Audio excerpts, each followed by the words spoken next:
How to fix Windows 11 keyboard keys not working. So in order to fix this issue, go to Start menu and open up the settings. From settings, go to accessibility and scroll it down till you find keyboard. Open up the keyboard and toggle on the on-screen keyboard option. And this will help us to create a virtual keyboard on our desktop.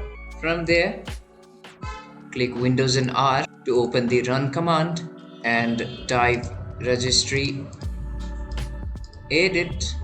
Open up the registry editor, and from here expand HP local machine, expand system, expand current control set, go to services, and from here search for i8042 PRT folder, expand start service and change the value to 1 and click on OK and restart your computer, and you should be able to fix your problem.